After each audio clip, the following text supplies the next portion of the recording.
Here is something that almost nobody in American media has told you. While the United States and Canada have been locked in the most economically consequential trade war between two allied nations in modern history, while tariffs are reshaping supply chains, while Canadian grocery prices and American manufacturing costs are both quietly climbing, while two countries that share the longest undefended border on Earth are staring each other down, Canada just had a parliamentary session that changed the entire political equation. Not in a subtle way, in a way that made one of the most prominent opposition leaders in the Western world look like he walked into a knife fight carrying a whiteboard marker. And the man who did it was not a lifelong politician. He was a central banker. He ran the Bank of Canada. He ran the Bank of England.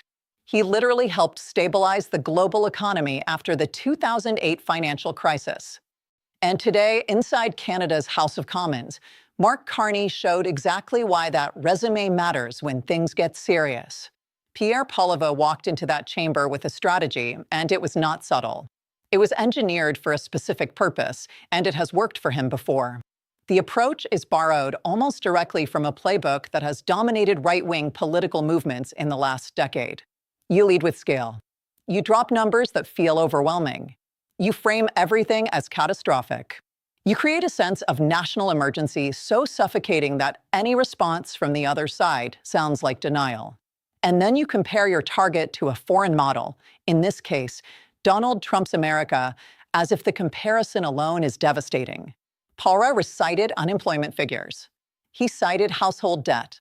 He cited housing costs. He painted a picture of a Canada that is bleeding out while its neighbor thrives. It was practiced. It was calibrated. And for about 30 seconds, it sounded persuasive. Then Carney spoke. Here's the first thing you need to understand about what made this different. Most politicians, when hit with that kind of structured attack, respond emotionally. They get defensive. They dispute individual numbers. They look flustered. They try to explain context in a way that sounds like excuses. That is exactly what Pierre was counting on. Because the moment your opponent looks defensive, the audience emotionally sides against them regardless of who has the facts.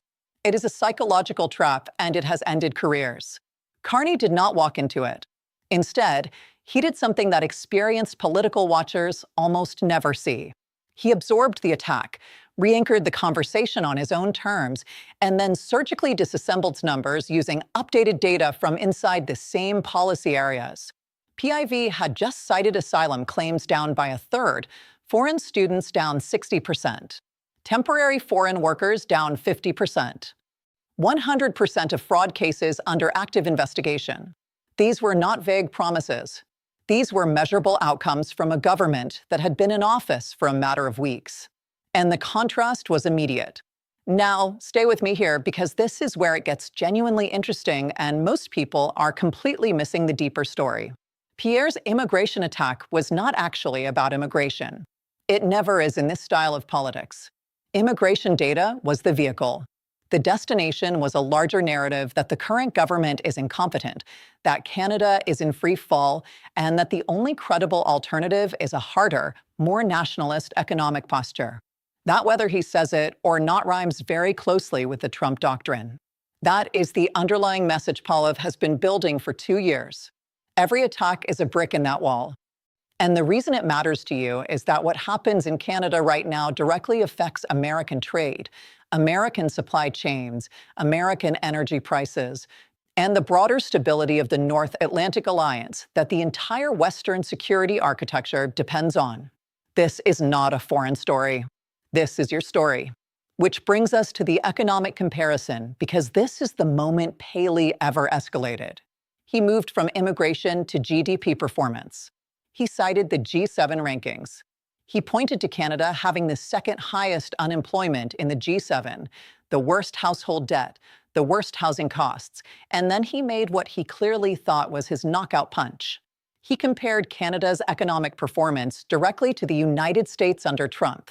The implication being that the American model is working and the Canadian model is failing. Here's the problem with that argument, and this is something almost no one is discussing clearly right now. When you compare the United States and Canada's economic performance in 2025, You are comparing two countries experiencing radically different internal pressures. The United States has been running extraordinarily high deficit spending. The American national debt crossed $36 trillion. The Federal Reserve has been navigating an incredibly delicate balance between inflation control and recession avoidance. Meanwhile, Canada's, as Carney pointed out with visible precision, has the lowest debt burden in the G7, the lowest deficit in the G7, and the highest credit rating in the G7. These are not soft metrics. These are the metrics that institutional investors, sovereign wealth funds, and international bond markets use to evaluate national economic health. And Carney did not just mention them, he weaponized them. Because the moment those three facts entered the room alongside Poilievre's attack, the framing collapsed. You cannot simultaneously argue that Canada is an economic disaster and ignore that Canada is carrying the strongest balance sheet of any major developed economy in the world. Those two things cannot both be true, and Carney made sure everyone in that chamber understood that. But here is where everything changes, and this part of the exchange is what no one in the political media is talking about properly. After Carney landed those macro-level facts, Poilievre pivoted, and the pivot was revealing. He moved away from G7 comparisons and into something more emotionally resonant. Fuel prices, grocery inflation, the everyday cost of living for ordinary Canadians.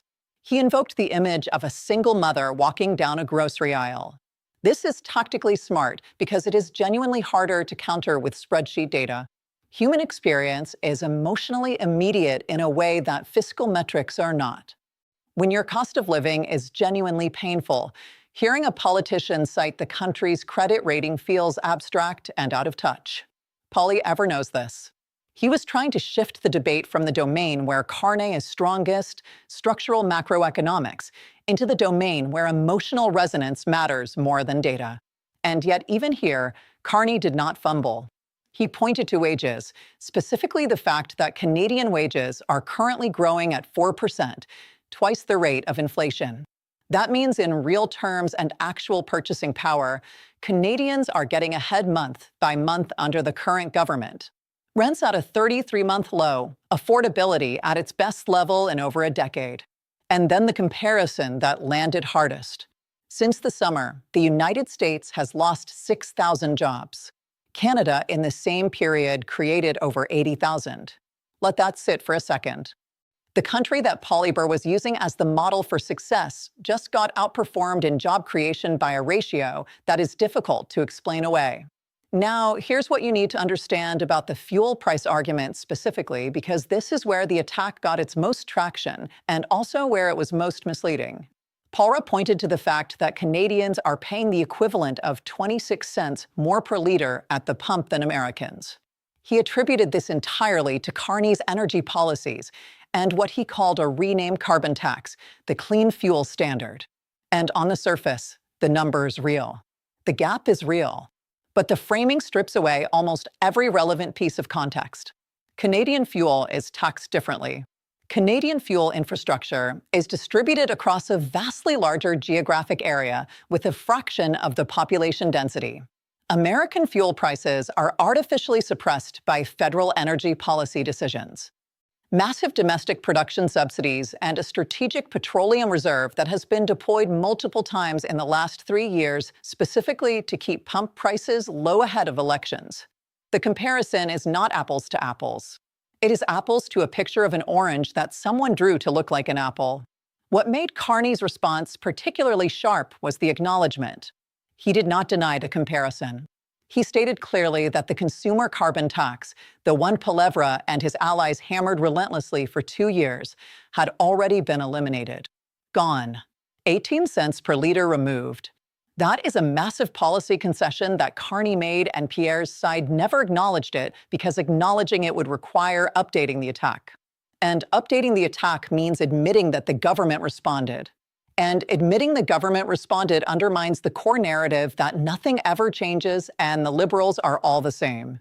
Nobody is talking about what actually happened next.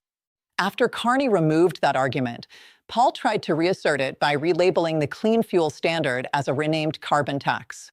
This is a creative argument, except that the Clean Fuel Standard is a separate regulatory mechanism that operates on industrial production rather than consumer purchase. It is not the same policy. It is not the same mechanism. It is not the same economic lever.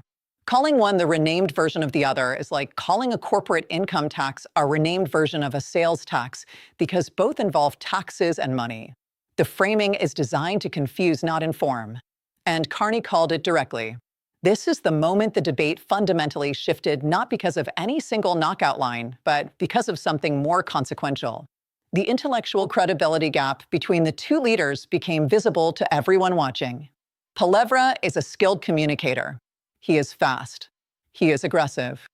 He has an instinct for the political jugular that very few politicians in any country possess. But he is operating in a domain where his opponent spent 30 years studying the actual mechanics of monetary policy, fiscal architecture, and macroeconomic strategy at the highest levels of global finance. When Poilievre recited G7 rankings, he was using the language of economics as a weapon. When Carney responded, he was using economics as a native language. That difference is not cosmetic. It defines the entire texture of the exchange. The final phase of the session made this explicit. Paul returned to the vision question. Strategies and promises, he said, do not pay the bills or fill the tank. And that is a genuinely powerful line in isolation. It plays into a widespread political fatigue with grand plans that never materialize. It is designed to make Carney sound like every other politician who promised transformation and delivered incrementalism. But Carney's response was not defensive. It was expansive, and it was structured in a way worth paying close attention to. He listed specific named strategic initiatives. A defense industrial strategy he called the most significant since the Second World War. A housing strategy, an auto strategy, an electricity strategy, a climate competitiveness framework, $500 billion in foreign direct investment. Canada currently ranked as the second best country in the world for foreign direct investment, according to external benchmarking. These are not abstract promises. These are policy frameworks with name funding mechanisms and external validation from institutions that have no political stake in making Carney look good. And then he said it, come join us. 3 words. But the tone in which they were delivered and the context in which they landed transformed them into something unusual in modern political discourse. It was not triumphant. It was not dismissive. It was a genuine invitation to the opposition to participate in a project he was clearly convinced is already underway, regardless of whether they join. It was confidence expressed without contempt. And in a political environment where leaders on all sides tend to communicate with either aggression or defensiveness, that composure landed differently. Let me tell you why this matters for the United States specifically. Because this is the conversation that American political media is almost completely absent from. What happened in that chamber is a window into how democratic systems respond to the style of politics that has dominated the English-speaking world for the last decade. Paul is not unique. His approach, selective numbers, emotional escalation, comparison to a foreign threat, repetition over substance, is a methodology that has been deployed successfully in the United States, in the United Kingdom, in Australia, and increasingly across Europe. It works because it is calibrated to how human psychology processes political information under conditions of economic stress. It works because when people are genuinely worried about money and costs in the future, a confident voice naming villains feels more emotionally satisfying than a careful voice explaining structural complexity. And for years, the political establishment in most of these countries did not have a credible answer to it. They would either try to outmote the populist, which backfired, or retreat into technocratic jargon that confirmed every suspicion about elites being out of touch. What Carney did was neither. He operated at the same emotional directness as his opponent, but with completely different underlying substance. He matched the energy without matching the method. He was clear without being simplistic. He was confident without being contemptuous. And he did it in real time under pressure in a parliamentary environment where there are no retakes and no teleprompters. That is a combination that is genuinely rare. And whether you agree with his politics or not, Whether you are Canadian, American, or watching from anywhere else in the world, that performance matters because it demonstrates something that a lot of people have stopped believing is possible: that you can engage this style of politics on its own terms and win on facts. That preparation beats performance when the stakes are high enough. That governing competence communicated with precision and calm can hold the room even in a media environment designed to reward noise over substance. The political story developing in Canada right now is one of the most consequential in the Western Hemisphere, and it is being undercovered in the American media by a factor of about 10. Because Canada is not just a trade partner. Canada is a test case, a real-time experiment in whether a technocratic liberal democracy can find a political identity strong enough to withstand the nationalist wave that has reorganized governments across the Western world without either surrendering to it or being crushed by it. Today, in about 13 minutes of parliamentary exchange, Mark Carney made the case that it can. Now, I want to hear from you, and I want a real answer, not a party line answer. If you strip away the political labels, forget who is liberal and who is conservative, who is Democrat and who is Republican, and watch that exchange purely on the quality of the arguments and the use of evidence, who do you think was actually winning the room? Leave your answer in the comments and give me the reasoning behind it, because the best comments on this channel are not the ones that agree with me. They are the ones that challenge the analysis with something I did not think of. If you found this breakdown useful, subscribe. Not because it helps the algorithm, but because geopolitical analysis at this level, the kind that connects what happens in a Canadian parliamentary session to what it means for American trade policy, NATO stability, and the future of democratic governance, is what this channel exists to deliver every single video. Because here's the truth that should stay with you after everything you just heard. The most dangerous political moment is not when a leader is loud. It is when they are calm.